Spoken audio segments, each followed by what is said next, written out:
A lot of us think that the goal of as a man is you reach 1 billion, you have 100 staff members, I don't know, I'll put it, and you have like 100,000 staff members, you have a happy family, happy home, and that's it. You are going to be satisfied and live happily ever after.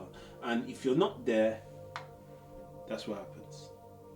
The problem is, after speaking to most of the successful people that actually have this is still there.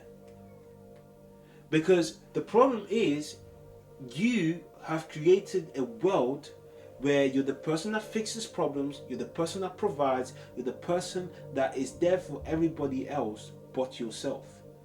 And the problem is, you are so good at performing these things that you have the results to show for it, that you start to lie to yourself in believing that all you're doing is being miserable and ungrateful about what you have. So you try to suppress or ignore the fact that this is something that you still feel heavily. And I'm telling you this as a married man who has a beautiful daughter, has an amazing network of people, but for a very long time I wasn't able to sort of wrap my head around how is it that this is still happening. Okay, so you see, the problem is this: you hold people, you've gotten good at making space for people without making space for yourself. And the simple cost of that is you've created a world where no one gets to see the real you because you're not willing to face the real you. And my question is, at what point are you going to expect someone to be honest with you when you can't be honest with yourself in regards to what's really happening? You see, that's the question I had to ask myself, because in that question I found out that the reality of the matter is this: until you confront and face yourself, you shouldn't expect anyone else to be truthful and honest to you. And that's the harsh truth, because what do you mean? This is male loneliness we're talking about. Well, I am, and I'm going to land. And this is why I'm saying no one is saying it, because everyone is either blaming men or saying that it's almost like, oh, you know what, it's really serious and people are down from it and blah, blah, blah. I'm here to tell you that the reality of the matter is that the core is that you were chasing a lie. And that lie is that you get to look after everybody else but yourself and still be happy with that. That's a lie. The reason why men loneliness exists is because men were told to provide, sacrifice, and protect. Okay? So if a man's able to do that, he's a functional man. If a man's not able to do that, he's not a functional man. He might as well consider himself a boy. That's the society that I grew up in, and that's what a lot of men have been told till this day. And the problem with that is that once you tick the boxes, you assume that automatically this is the outcome. No one told you that. And then to make it matters worse, they'll now tell you men don't deserve happiness.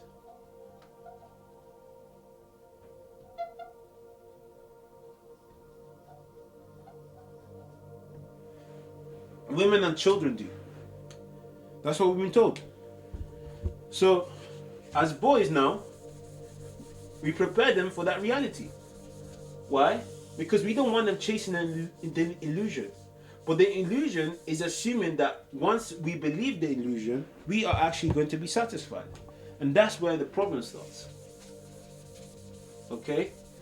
Now, after working with men and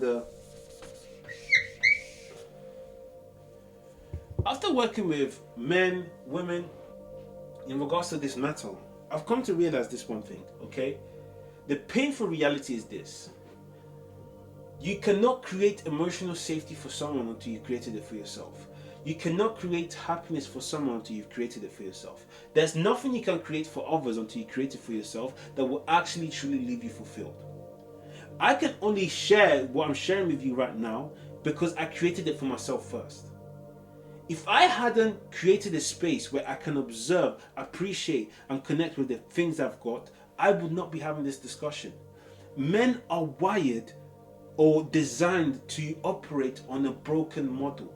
Why? Because the man that we're discussing isn't whole, and that's on both spectrums. Whether it's the new generation or the old generation. The old generation is disregarding what the new generation is saying, claiming that, oh, it's weak, oh, they'll do this emotion talk, like, go on, like, we used to go to war, used to be able to fight, we were disciplined, now the little thing breaks you down, and blah, blah, blah. And the new generation is saying, oh, the older generation was so unpractical, they didn't know how to deal with their emotions, they didn't know how to connect with people, and there's some truth to both. But the problem is, you're both pointing at the void and ignoring the one you're standing on. Oof.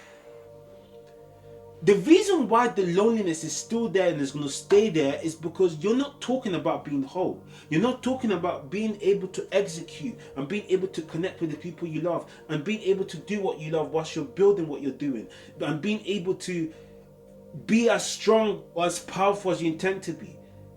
No one's discussing this. No one is going out there and saying be whole. Listen, I respect a lot of content creators out there that speak on men's stuff because I understand one thing and one thing clearly. We need help. There's 80% of them that have no idea on what to do, right? I respect whoever speaks on men highly, especially when you're calling them out and telling them that what they're doing, what they're believing is not the right thing to believe in. But the problem is, if there's no practical steps towards that, then we leave them in a gamble. Now, here's what I want to share. I went through depression, right? And the problem why, and the reason why that's I was going to draw, but there's nothing to draw. So, and the reason why that's such a problematic thing for me is because when I went through it, guess what? I was told, you tried the old gen, because I was an old gen rider, right? I grew up with a single dad, so I was on the tough stuff. Yeah, like, you know what, be a man, provide, protect, keep people safe, right? And then I went through depression. I couldn't tell my dad because I'm not about to look weak. I'm not about to make them feel the need that they can't come to me if they needed something. I can't go to my sister. I'm supposed to be the strong one here. The reason why a lot of men don't open up is because they don't want to lose the ability for other people to come to them if need be, because they understand what it's like to be lonely. So it indirectly created this own prison. But I'm here to tell you that until you show kindness to yourself, whatever kindness you're showing to others is half-hearted, and most importantly, they won't see the way they need to. Okay? So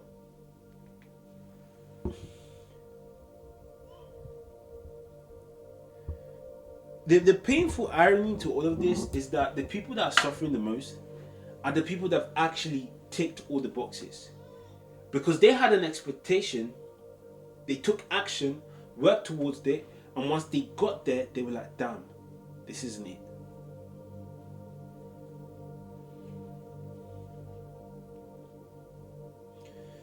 The problem I've got is we are so focused on performance.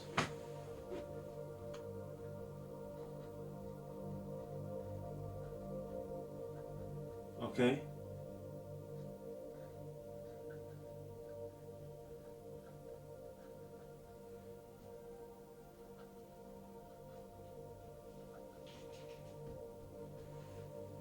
Okay? And in the work I do with men, I explain performance. Performance is provide, protect, and keep people safe. You got that covered. The reason why you lack is because you don't know how to process or be present. The old generation knows how to, and I think that's for either one, right? Because old school performance is provide,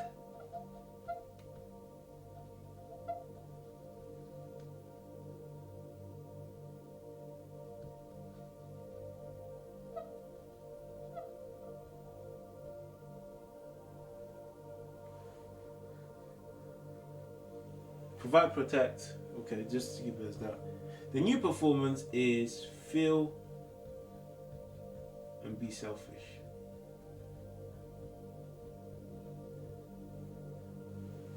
Okay? Now, there's some truth to both. You need to feel. You just don't need to let it consume you. You need to provide and protect. But that starts with yourself. Provide for yourself. Protect for yourself. Like, protect you. Like, it all boils down performance.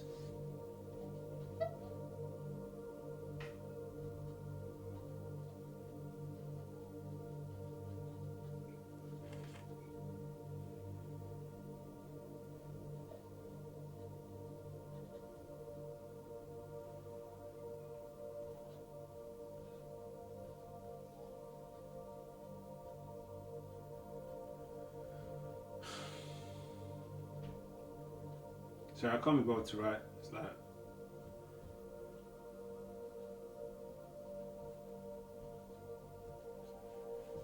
okay, so if you operate based on what you're told out there, you're gonna carry on having this male loneliness epidemic. Why?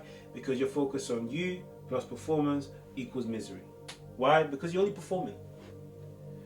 You need to feel present and processed so that you can feel whole whilst you're performing. Identity-based performance is what we're talking about here. So this is when you're able to be present, process, and navigate how you want to move forward. Okay? Now, this is what no one says out loud, because how do you do this? This is exactly what I do with my recalibration work. Okay? So presence isn't just for the people around you, it's for yourself first. What does that mean? Presence is like, the best way to describe it when I work with clients, the best way to describe it is by noticing that there's a child inside of you and becoming the parent you never had. Okay? Now, for a lot of people tend to lose ambition once this happens. Why? Because a lot of times the desire to achieve things was created by that lack that child had. If children that have all their needs met don't necessarily have as much as of a drive as people who never had validation, never had stability, never had safety. Why? Because they inherently utilize their trauma as a vehicle to get them to where they need to, because of the illusion that once they get to where they need to, the desire that they once never had met will be met. And that is the illusion a lot of high performers fall into. The problem is, by the time you get there and you realize it's not there, you start to look for other avenues, such as you either lose yourself or do so many other dumb things. However, the moment you become the parent to yourself, you lose the ego-based ambition and you start to find the identity-based ambition. And that, my friend, never goes out. Why? Because it's not dependent on people, and most importantly, is literally driven and can only be taken away by the very person that installed it intentionally, which is you. So in other words, instead of having a fake concept of ambition or a fake concept of how you're gonna or how you want to go about and achieve things, it's now based on you being present with you. So it starts by parenting yourself. Okay, so that's number one. If you want to learn how to do that, drop me a message and I'll show you exactly how that works. And then processing. Processing is the ability to look at a situation, okay, and understand the role you play in that process. All right. So an example is you want to be able to zoom out, right? I was speaking to a psychotherapist, and the best example they gave me that I use today is think of yourself as a village, all right, or think of yourself as a director. You're not just, so far you've been living as the actor, or so far you've been living as the villagers. You haven't activated the king of the village or the director inside of you, okay? The director writes the script. The actor reads it. This whole time, you thought you were your thoughts, you thought you were your emotions, you thought you were everything that you were experiencing. And the reality of the matter is that you were also the person that was writing it and narrating it. When you start to realize that, in your processing, everything you're feeling doesn't have to be felt if you choose not to be. Everything you're experiencing doesn't have to be owned. You don't have to carry everything you're experiencing. There are some things that you can let go, and there's some things that you can learn how to see, feel, and process accordingly. For instance, in my anger, once I understood this, my anger, my frustration, my depression, they became things that I could use actively towards the script I'm writing for my own life. Okay? Once you learn how to process properly, you're going to start to understand how this is going to bring you back to wholeness. The goal isn't to be strong or weak, emotional or logical. The goal is to be complete. Okay? That is the message I want men to have today while watching this video. Aim for to be complete. Not to be strong or weak, not to be silent or loud. Aim to be complete. Aim to have your heart being open. My heart was closed whilst I was building. Why? Because I had been hurt so many times. And the problem with your heart being closed is that it clogs your ability to connect with people. It clogs your ability to see clearly. Because you are now seeing from a place of pain because of what you experienced. The moment your heart opens, the problem with that as well is that if you don't have the measures in place to protect that, or to make sure that whoever is in there has good intentions, guess what? You're going to get burnt again. You're going to get hurt again. So the problem, the real clash between the old and the new school is one saying open your heart, the other one is saying close it. And the reality of the matter is that they're both right until the person that says open it but be whole without needing anything, by protecting it. That is the true concept, and this is how we get out of this.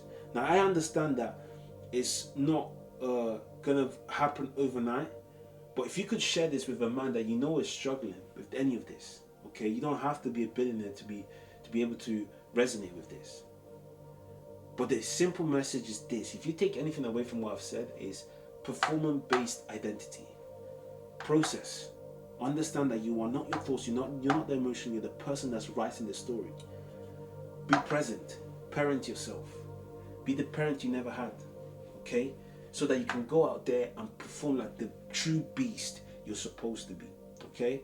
Like I said, I do one-to-one sessions, whether it's 6 to 12 weeks. If you're interested, the link is in the description. But if not, share this with someone that you think will be in need of this. And I really hope this has helped you, man. Alright? So it looks like I'm done for today. And I'll see you in the next one.